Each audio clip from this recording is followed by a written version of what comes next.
Hello दोस्तों, मेरा नाम आसिफ अनवर है और आप सभी को हमारे इस चैनल में स्वागत है। तो आज इंडियन ज्योग्राफी का आज चौथा चैप्टर हम लोग पढ़ेंगे, भारत की नदियाँ। हम लोग 3 चैप्टर पढ़ चुके हैं, प्ले लिस्ट में बना दिए हैं, आप लोग जाकर देख सकते हैं। आज हम देखेंगे चैप्टर 4 से।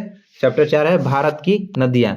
तो आइए हम लोग भारत की नदियाँ को अच्छे से समझते हैं। तो ये देखिए उद्गम की दृष्टि से भारत की नदियों को 2 भागों में बांटा गया है।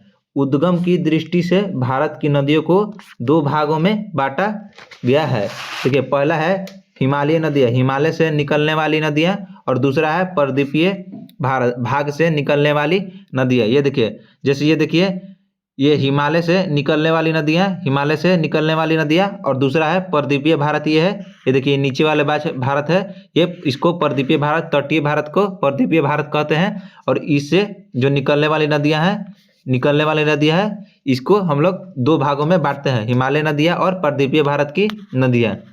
तो पहले हम लोग देखेंगे हिमालय की नदियाँ। हिमालय की नदियाँ है, इसको अच्छे से हम लोग देखेंगे। देखिए हिमालय की नदियाँ, देखिए हिमालय की नदियाँ उसे कहते हैं, हिमालय से निकलने वाली नदियाँ। हिमालय से निकलने वाली नदियाँ बर्फ और ग्लेशियर को पिघलने से निकलते हैं। जो हिमालय की नदियाँ होती है वह बर्फ या ग्लेशियर को पिघलने से बनती है। देखिए, और जो ये नदियाँ होती है, हिमालय नदियाँ, इसमें साल भर पानी बना रहता है, सालों भर पानी रहता है हिमालय की नदियाँ में। और हिमालय की जो नदियाँ होती है यह लंबी होती है। हिमालय की नदियाँ प्रायः यह लंबी होती है। हिमालय की नदियों को 3 प्रमुख नदी तंत्र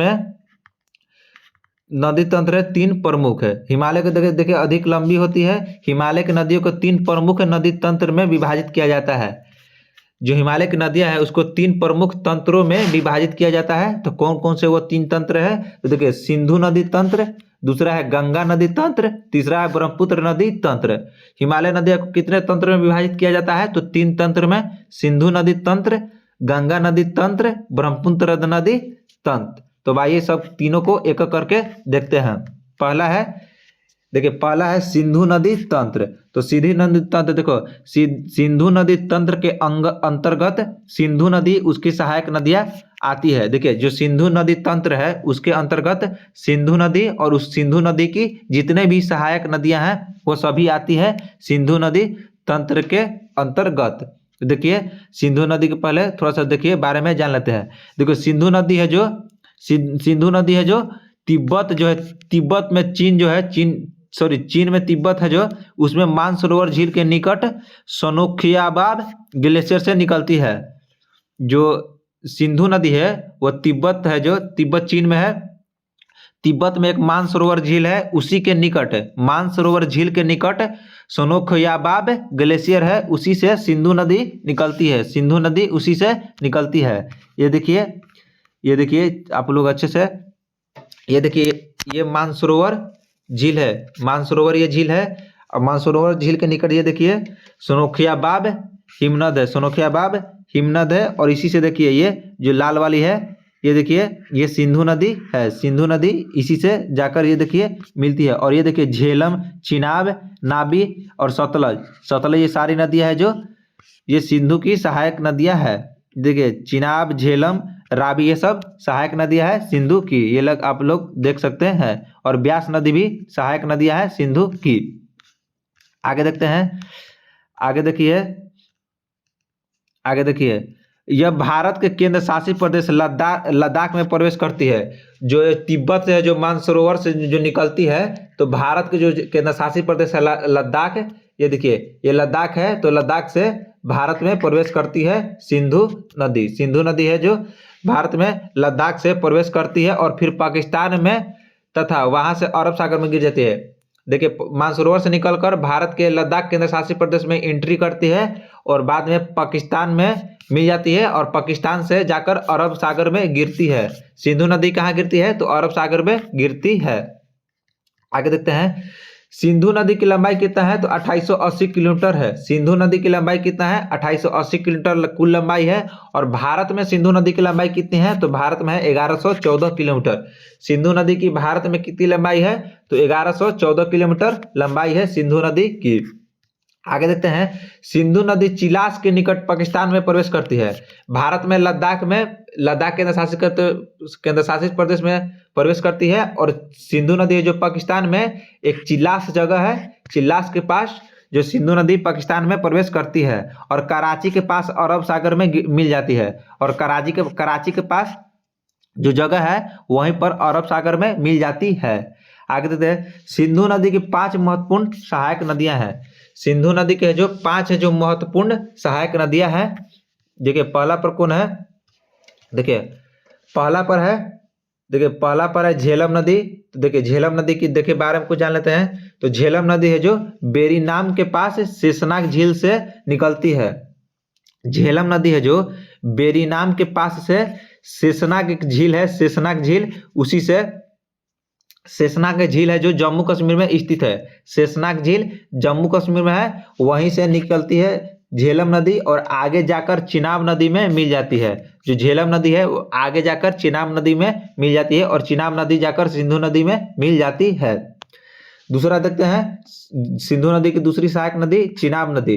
देखिए चिनाब नदी का उद्गम है जो हिमाचल प्रदेश में बारालाचला दर्रा से होता है। जो चिनाब नदी है, सिंधु नदी की दूसरी सहायक नदी चिनाब नदी, वह है जो चिनाब नदी है जो हिमाचल प्रदेश में बारालाचला दर्रा है, वहीं से उसी के पास से निकलती है, उसी से होते हुए निकलती है, उसी के पास से निकलती है चिनाब नदी। आगे देखते हैं रावी नदी। रावी तीसरा सहायक नदी सिंधु की कौन, रावी नदी। क्योंकि इस नदी का उद्गम हिमाचल प्रदेश में रोहतांग दर्रे के पास से होता है। रोहतांग दर्रे के पास से रावी नदी का उद्गम होता है। रावी नदी का उद्गम होता है हिमाचल प्रदेश से रोहतांग दर्रे के पास से। चौथा देखते हैं ब्यास नदी। देखिए ब्यास नदी, यह नदी हिमाचल प्रदेश से निकलती है, यह भी हिमाचल प्रदेश से निकलती है और पंजाब में जाकर सतलुज नदी में मिल जाती है। जो ब्यास नदी है हिमाचल प्रदेश से निकलती है और ब्यास नदी में जाकर पंजाब में मिल जाती है। पांचवा है सहायक नदी, सिंधु नदी की पांचवा सहायक नदी है सतलज सहायक नदी। देखिए सतलज सहायक नदी है जो तिब्बत में मानसरोवर के पास से भी निकलती है। जो देखिए जो सिंधु नदी है तो तिब्बत से ही मानसरोवर के पास से ही निकलती है। और सतलुज नदी भी है जो मानसरोवर के पास से जो है रक्षताल हिमनद से निकलती है, रक्षताल ग्लेशियर से निकलती है सतलज नदी। और भारत में सिपकिल्ला दर्रा हिमाचल प्रदेश से प्रवेश करती है। सिपकिल्ला दर्रा हिमाचल प्रदेश से सतलज नदी प्रवेश करती है और आगे जाकर पाकिस्तान में चिनाब नदी में मिल जाती है। और आगे जाकर पाकिस्तान में चिनाब नदी में मिल जाती है, जिसे पहले से झेलम और रावी मिल चुकी है। आगे की जो 2 नदियां पढ़े हैं झेलम और रावी, ये भी जाकर चिनाब नदी में मिल जाती है। आगे देखते हैं, सिंधु नदी तंत्र में 2 नदियां तिब्बत से आती है, सिंधु सतलज। ये देखिए ये दोनों है जो तिब्बत से निकलती है। उद्गम स्थान कहाँ है, तो तिब्बत में है। सिंधु और सतलज नदी दोनों ही मानसरोवर के निकट से ही निकलती है, परंतु ग्लेशियर अलग अलग है। देखिए ये सिंधु और सतलज नदी है, ये मानसरोवर झील है उसी के अगल बगल से निकलती है, लेकिन जो दोनों का ग्लेशियर है अलग अलग है। सिंधु नदी सोनोखिया बाब, सीन का बाब हिमनद से निकलती है, जबकि सतलज नदी रक्षताल हिमनद से निकलती है। रक्षताल हिमनद से सिंधु नदी और सीन का बाब से सिंधु नदी निकलती है। आगे देखते हैं, चिनाब, रवि और ब्यास नदी हिमाचल प्रदेश से प्रवेश करती है। चिनाब नदी, देखिए चिनाब, रावी और ब्यास नदी है हिमाचल प्रदेश से निकलती है। चिनाब है बरलाचला दर्रा के पास से निकलती है, रावी कांगड़ा जिले में रोहतांग दर्रे के पास से, और ब्यास नदी है जो रोहतांग दर्रे के पास के ब्यास कुंड से निकलती है। आगे देखते हैं, 5 सहायक नदियां संयुक्त रूप से सिंधु नदी की मुख्य धारा के मिठन कोट के पास मिलती है। जो 5 नदियां हैं वो सिंधु नदी के पास मीनखोट के पास मिलती है।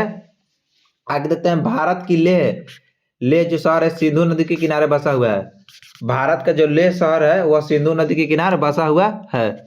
ये देखिए ये लेह शहर है, ये देखिए ये सिंधु नदी है, ये सिंधु नदी, और देखिए ये लेह जगह है, तो ये सिंधु नदी के बाद में बचा है, सिंधु नदी के पास में बसा है लेह, और ये देखिए ये श्रीनगर है।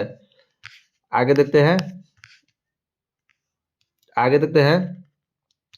भारत का लेह शहर है जो सिंधु नदी के किनारे बसा हुआ है। आगे है श्रीनगर झेलम के किनारे बसा है, और श्रीनगर जो शहर है वो झेलम नदी के किनारे बसा हुआ है। श्रीनगर झेलम नदी के किनारे बसा हुआ है। आगे देखते हैं, देखिए इन नदियों को लेकर भारत और पाकिस्तान में 1960 में सिंधु जल समझौता हुआ था।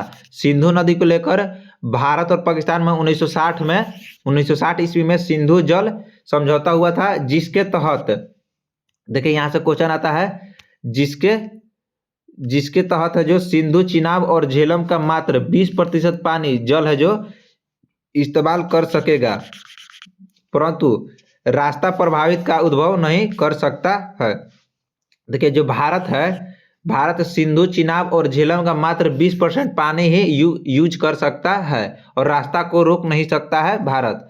दूसरा देखते हैं, रावी, सतलज और ब्यास नदी का 80% पानी है जो भारत यूज कर सकता है और इसका रास्ता भी प्रभावित कर सकता है। आगे देखते हैं, आगे दूसरा है गंगा नदी तंत्र। गंगा नदी तंत्र है, गंगा नदी तंत्र। देखिए गंगा भारत की सबसे लंबी नदी है।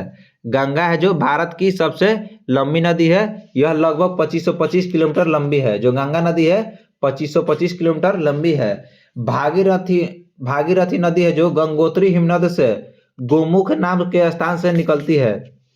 जो भागीरथी है उत्तराखंड में गोमुख जगह है, गोमुख नाम से निकलती है भागीरथी गंगोत्री हिमनद से। आगे देखते हैं, अलकनंदा नदी है जो बद्रीनाथ के पास संतोपथ ग्लेशियर से निकलती है। जो अलकनंदा नदी है बद्रीनाथ के पास संतोपथ ग्लेशियर उत्तराखंड में है, वहां से निकलती है। आगे देखते हैं, देवप्रयाग जगह है, वहां पर अलकनंदा और भागीरथी नदी मिल जाती है और वहां से गंगा नदी का निर्माण होता है। देवप्रयाग में अलकनंदा और भागीरथी नदी का जो दोनों मिलती है, अलकनंदा और भागीरथी, और वहां से मिलने के बाद गंगा नदी के नाम से आगे की ओर बढ़ती है अलकनंदा और भागीरथी। ये देखिए ये देवप्रयाग, यहाँ पर देखिए ये गंगोत्री है, गंगोत्री देवप्रयाग, और यहाँ से जो गंगा नदी के नाम से निकलती है। आगे देखते हैं, आगे देखिए अलकनंदा नदी में कुल 5 देखिए अलकनंदा नदी के कुल 5 प्रयागों सभी उत्तराखंड में है। देखिए 2 अलग नदियों से मिलती है। पहला देखते हैं, देखिए विष्णुप्रयाग में देखिए अलकनंदा और धौली गंगा मिलती है।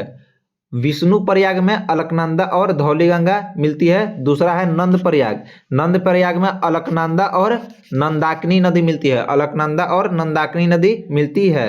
तीसरा है कर्णप्रयाग में अलकनंदा और पिंडर गंगा मिलती है। अलकनंदा और पिंडर गंगा। चौथा है रुद्रप्रयाग में अलकनंदा मंदाकिनी नदी मिलती है। पांचवा है देवप्रयाग में अलकनंदा और भागीरथी मिलती है। आगे देखते हैं गंगा नदी की जो सबसे पहले हरिद्वार में, देखिए गंगा नदी है जो सबसे पहले हरिद्वार में मैदानी क्षेत्र में आती है। जो गंगा नदी है हरिद्वार के पास मैदानी क्षेत्र में आती है। ये देखिए ये गंगा नदी है, ये देखिए ये गंगा नदी है, ये बिहार के बीच से होकर गुजरती है गंगा नदी। ये देखिए पटना बिहार के बीच से गंगा नदी। ये देखिए बंगाल की खाड़ी में भी गिरती है, बंगाल की खाड़ी में गंगा नदी गिरती है। ये देखिए गंगा की कितनी सहायक नदी। ये देखिए, और ये देखिए जो इलाहाबाद जगह है यहाँ पर यमुना नदी और गंगा नदी का मिलन होता है और सरस्वती नदी का मिलन इलाहाबाद में होता है। गंगा नदी सरस्वती नदी के संगम होता है इलाहाबाद में, और आज का प्रयागराज। आगे देखते हैं कानपुर, बनारस, पटना, प्रयागराज, हरिद्वार जो प्रमुख शहर है वह गंगा नदी के किनारे बसे हुए हैं। कानपुर, बनारस, पटना, प्रयागराज है जो गंगा नदी के किनारे बसे हुए हैं। आगे देखते हैं गंगा नदी का सबसे बड़ी सहायक नदी कौन है, तो यमुना नदी है। गंगा नदी की सबसे बड़ी सहायक नदी, क्वेश्चन आता है कि गंगा नदी की सबसे बड़ी सहायक नदी कौन है, तो यमुना नदी है। यमुना नदी है जो यमुनोत्री हिमनद से निकलती है। यमुना नदी कहाँ से निकलती है, यमुनोत्री हिमनद से निकलती है और जाकर प्रयागराज में मिल जाती है, गंगा में मिल जाती है। यमुनोत्री हिमनद से निकलती है और यह प्रयागराज में जाकर गंगा नदी में मिल जाती है, यमुना नदी। आगे देखते हैं गंगा नदी जब पश्चिम बंगाल में पहुंचती है तो यह 2 भागों में बढ़ जाती है। गंगा नदी है जो पश्चिम बंगाल में पहुंचती है तो वह 2 भागों में बढ़ जाती है। एक भाग हुगली नदी के नाम से जाना जाता है और दूसरा गंगा, दूसरी जो है गंगा नदी के नाम से ही जानी जाती है। आगे देखते हैं, हुगली नदी आगे बढ़कर बंगाल की खाड़ी में गिर जाती है। जो हुगली नदी है वो बंगाल की खाड़ी में गिर जाती है, हुगली नदी। आगे देखते हैं, कलकत्ता शहर हुगली नदी के किनारे बसा हुआ है। जो कलकत्ता शहर है वो हुगली नदी के किनारे बसा हुआ है। आगे देखते हैं, गंगा नदी जब बांग्लादेश में प्रवेश करती है, गंगा नदी बांग्लादेश में प्रवेश करती है तो इसे पद्मा के नाम से जाना जाता है। गंगा नदी जब बांग्लादेश में प्रवेश करती है तो इसको पद्मा के नाम से जाना जाता है। और ब्रह्मपुत्र नदी भी बांग्लादेश में प्रवेश करती है, ब्रह्मपुत्र नदी भी बांग्लादेश में प्रवेश करती है। और ब्रह्मपुत्र नदी को बांग्लादेश में जमुना के नाम से जाना जाता है। किस नाम से? जमुना के नाम से ब्रह्मपुत्र नदी को जाना जाता है बांग्लादेश में। आगे देखते हैं, यह दोनों नदियां पद्मा और जमुना बांग्लादेश में मिल जाती है और मिलने के बाद जो पद्मा के नाम से निकलती है, मिलने के बाद पद्मा के नाम से निकलती है। आगे देखते हैं, बांग्लादेश में ही मेघना नदी पद्मा नदी में चांदपुर जिला बांग्लादेश में मिलती है। जो मेघना नदी है पद्मा नदी में चांदपुर जिला में मिलती है और इसके आगे इस नदी को मेघना नदी के नाम से जाना जाता है। मेघना नदी है जो चांदपुर जिले में मिलती है और बाद में वहां से मेघना नदी के नाम से निकलती है और आगे जाकर बंगाल की खाड़ी में गिर जाती है। और यहीं पर विश्व का सबसे बड़ा नदी डेल्टा सुंदरवन डेल्टा है, सबसे बड़ा नदी सुंदरवन डेल्टा है। आगे तक भारत, देखिए गंगा नदी भारत के 5 राज्यों से होकर गुजरती है। जो गंगा नदी है भारत के 5 राज्यों से होकर गुजरती है, उत्तराखंड, उत्तर प्रदेश, बिहार, झारखंड और एक पश्चिम बंगाल।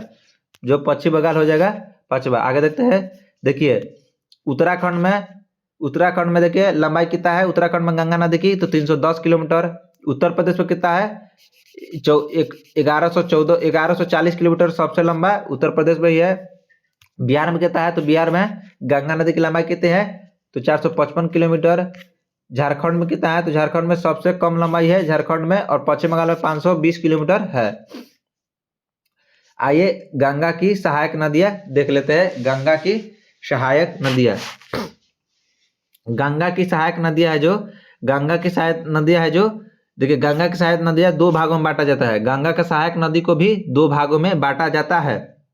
पहला, दाईं ओर से मिलने वाली सहायक नदियां जैसे रामगंगा, गोमती, घाघरा, गंडक, कोसी, महानदी, ये सब दाईं ओर से मिलने वाली है। और बाईं ओर से मिलने वाली कौन है, चेनाब, बेतवा, केन, यमुना, टोंस, सोनगंगा। ये देखिए ये सब गंगा की सहायक नदी है। ये देखिए ये गंगा नदी है, ये गंगा नदी है बंगाल की खाड़ी में। देखिए पश्चिम बंगाल में से होकर 2 भागों में बढ़ जाती है। ये देखिए ये हुगली हो गया और ये गंगा हो गया, और गंगा ही बांग्लादेश में चली जाती है। ये देखिए जो हुगली है बांग्लादेश बंगाल की खाड़ी में आकर गिर गया। देखिए यह है ऊपर से, देखिए रामगंगा, यमुना देखिए यमुना है जो दक्षिण की ओर नीचे से जाती है।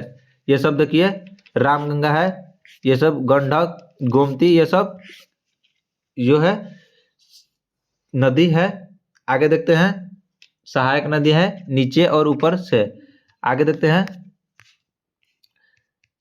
देखिए इसको देखिए और अच्छे से। ये देखिए गंगा नदी है, आप लोग मान लीजिए ये गंगा नदी है। देखिए नेपाल से आती है, देखिए नेपाल से कौन कौन सी नदी आती है गंगा में आकर मिलती है। देखिए रामगंगा नेपाल से, गोमती नेपाल से आती है, घाघरा भी घाघरा, गंडक घाघरा और कोसी है जो नेपाल से आती है। और देखिए महानंदा, ये सब ऊपर की ओर से आती है, ऊपरी हिमालय से आती है। और नीचे से देखिए कौन कौन सी जाती है, देखिए चंबल, बेतवा, केन, यमुना है जो सब नीचे की ओर से निकलती है। ये यहाँ से मिलती है, जो है बाईं ओर से मिलती है। टोंस, सोन, ये भी बाईं ओर से मिलती है। आगे देखते हैं, दाईं ओर से गंगा से मिलने वाली सहायक नदी, दाईं ओर से गंगा में मिलने वाली सहायक नदी यमुना, चंबल, बेतवा, केन, टोंस, सोन, ये सब दाईं ओर से मिलने वाली प्रमुख सहायक नदियां हैं। दाईं ओर से मिलने वाली सहायक नदियों में केवल यमुना ही एक ऐसी नदी है जो हिमालय से निकलती है। मतलब नीचे की ओर से मिलने वाली नदियों में एक यमुना ही ऐसी नदी है जो ऊपर की ओर मतलब हिमालय से आकर नीचे की ओर से मिल जाती है। बाकी सब सहायक नदियां परदीपीय पठार से आती है। यमुना ही सबसे बड़ी सहायक नदी है। दिल्ली तथा आगरा यमुना नदी के ही किनारे बसा हुआ है। चंबल, बेतवा, केन सीधे गंगा में न मिलकर पहले यमुना में मिलती है और फिर गंगा में आकर मिलती है। आगे देखते हैं, देखिए यमुना और चंबल इटावा में मिलती है, यमुना और बेतवा हमीरपुर में मिलती है, यमुना और केन बांदा में मिलता है यूपी में, और यमुना और गंगा प्रयागराज मतलब इलाहाबाद में आकर मिलती है। आगे देखते हैं, टोंस और सोन नदी सीधे गंगा नदी में मिलती है। टोंस और सोन नदी है ये सीधे गंगा में आकर मिलती है। आगे देखते हैं, बाईं ओर से मिलने वाली गंगा में मिलने वाली सहायक नदियां, देखिए रामगंगा, गोमती, घाघरा, गंडक, कोसी, महानदी जो सभी है बाईं ओर से मिलने वाली सहायक नदियां हैं। गोमती नदी है जो गंगा का उद्गम क्षेत्र गोमताल फुल्लर झील के पास से निकलती है। जो गोमती नदी है वो गोमताल फुल्लर झील के पास से निकलती है, यूपी में है।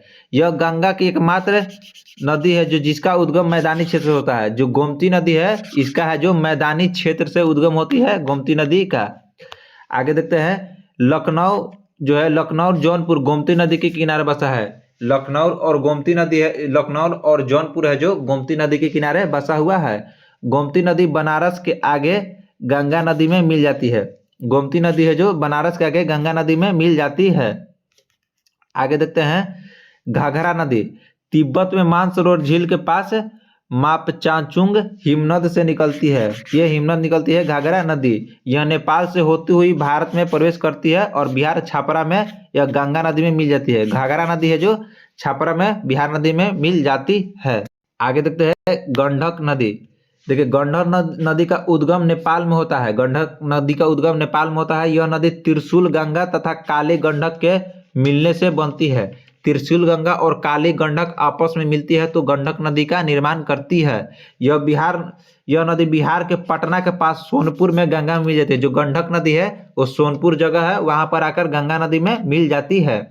अगला है कोसी नदी। कोसी नदी का उद्गम है जो बिहार के नेपाल में गोसाई धाम चोटी से होती है। माउंट एवरेस्ट चोटी के उत्तर में स्थित है गोसाई धाम, उससे कोसी नदी निकलती है, जहां से इसकी मुख्य धारा अरुण निकलती है। कोसी नदी के मुख्य धारा को अरुण कहते हैं। इस नदी को बिहार का शोक नदी कहा जाता है क्योंकि यह हर वर्ष बिहार में बाढ़ का मुख्य कारण बनती है। और यह नदी भागलपुर के पास गंगा में आकर मिल जाती है। भागलपुर के पास जो कोसी नदी बिहार के गंगा में मिल जाती है। अगला है महानदी। महानदी है जो दार्जिलिंग पहाड़ियों से निकलती है। महानदी है जो दार्जिलिंग पहाड़ियों से निकलती है और पश्चिम बंगाल में फराक्का के पास गंगा नदी में मिल जाती है।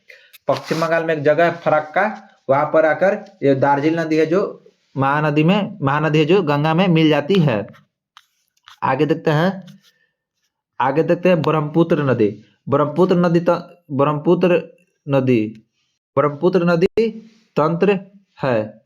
ब्रह्मपुत्र नदी का जो उद्गम है वो तिब्बत के मानसरोवर झील के पास चेमा जुंगडुंग से के हिमनद से होता है। यह ब्रह्मपुत्र नदी का उद्गम तिब्बत से होता है। ब्रह्मपुत्र नदी का कुल लंबाई जो है 2900 किलोमीटर है, लगभग 2900 किलोमीटर है। इस नदी का अधिकांश भाग चीन में प्रभावित होता है। जो ब्रह्मपुत्र नदी का अधिकांश भाग है वह चीन में प्रभावित होता है। चीन में इसका नाम सांगपो नदी है। ब्रह्मपुत्र नदी का चीन में नाम सांगपो नदी है। ये देखिए नामचा बारवा चोटी है, ये देखिए, और ये से देखिए, ये देखिए ब्रह्मपुत्र नदी है। नामचो बारवा चोटी के पास है निकलती है। ये देखिए ये ब्रह्मपुत्र नदी है। ब्रह्मपुत्र नदी ये देखिए। आगे देखते हैं, ये देखिए यह जो ब्रह्मपुत्र नदी है हिमाचल प्रदेश से भारत में प्रवेश करती है और भारत में प्रवेश करने के लिए इसके नामचा बारवा नामक पहाड़ी चोटी के कारण यू टर्न लेकर आना पड़ता है। ये देखिए जो नामचा बारवा पहाड़ी है इसे यू टर्न लेके भारत में आना पड़ता है, मतलब इसको गोल गोल घूम कर। ये देखिए ये पहाड़ी है, ये मांझली द्वीप है, ये मांझली द्वीप है, ब्रह्मपुत्र नदी पर स्थित है। आगे देखते हैं, देखिए अरुणाचल प्रदेश में यह दिहांग नाम से जानी जाती है और जो ब्रह्मपुत्र नदी है वो हिमाचल प्रदेश में दिहांग नाम से जानी जाती है। आगे देखते हैं, देखिए दिबांग और लोहती नदी इसकी सहायक नदियां है जो अरुणाचल प्रदेश में प्रवेश करती है। जो दिबांग और लोहती नदी है वह ब्रह्मपुत्र नदी की सहायक नदियां हैं।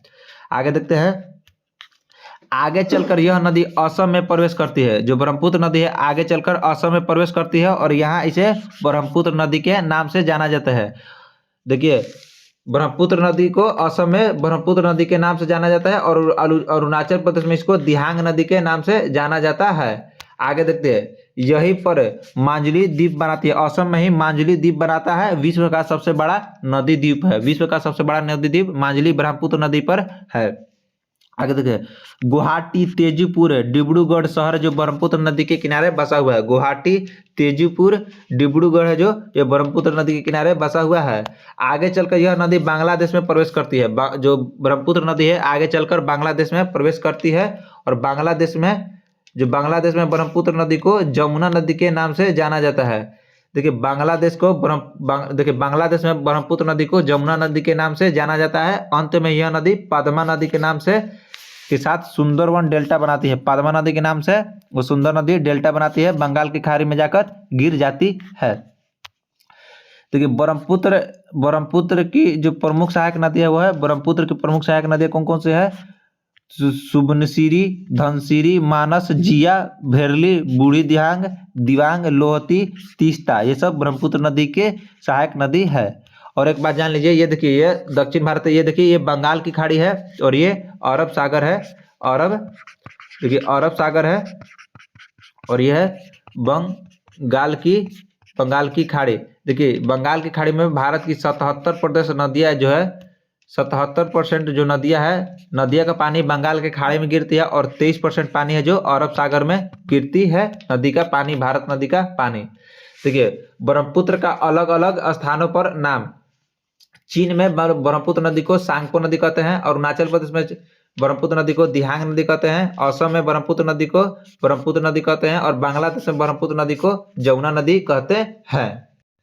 आगे देखते हैं, आगे है, अब देखिए हिमालय नदियों को पढ़ चुके हैं। अब देखेंगे हम लोग परद्वीपीय नदियाँ, परद्वीपीय भारत की नदियाँ। देखिए, यह नदी है जो हिमालय नदियों से प्राचीन है। जो परद्वीपीय नदी है ये हिमालय की नदियाँ जितने भी हैं उससे भी यह नदियाँ प्राचीन है।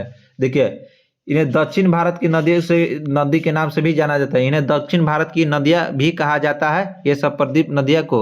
ये देखिए, दक्षिण भारत के परद्वीपीय नदी में कौन कौन सा आता है? देखिए, ताप्ती, नर्मदा, सोन, महानदी, ब्राह्मणी नदी। ये देखिए, और जूम कर देते हैं, यहाँ से देखिए ये सब दक्षिण भारत की नदियाँ हैं, परद्वीपीय नदियाँ। तुंगभद्रा, कावेरी, महानदी, सोन, स्वर्णरेखा, महानदी, नर्मदा, ये सब है जो परद्वीपीय भारत की नदियां हैं। आइए इनके बारे में हम लोग अच्छे से देखते हैं।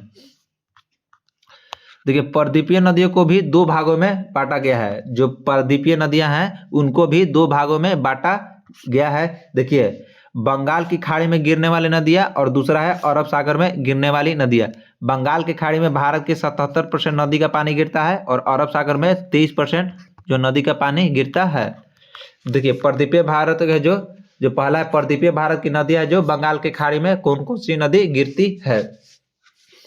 देखिए, इसका एक ट्रिक है, कृष्ण गंगा बस गम के, उसको देखिए हम लोग लास्ट में बता देंगे उस ट्रिक को। देखिए, पहला है महानदी। यह नदी है जो छत्तीसगढ़ के सिहावा जिले से निकलती है। जो महानदी है छत्तीसगढ़ के सिहावा जिले से निकलती है और उसके बाद उड़ीसा राज्य में प्रवेश करती है। उड़ीसा राज्य में प्रवेश करती है। यह नदी डेल्टा का निर्माण करती है। सिहावा नदी है जो डेल्टा का निर्माण करती है और फिर बंगाल की खाड़ी में गिर जाती है। आगे देखते हैं, यह कटक शहर के पास डेल्टा का निर्माण करती है। कटक नदी के पास, कटक शहर के पास डेल्टा का निर्माण करती है। इस नदी की लंबाई 851 किलोमीटर है। कितना है लंबाई? 851 किलोमीटर है।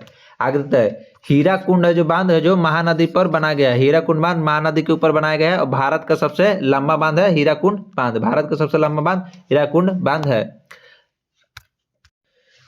चलिए दोस्तों, आज के लिए इतना ही। मिलते हैं अगले वीडियो में। आधा जो बचा हुआ है उसको कल करेंगे। धन्यवाद।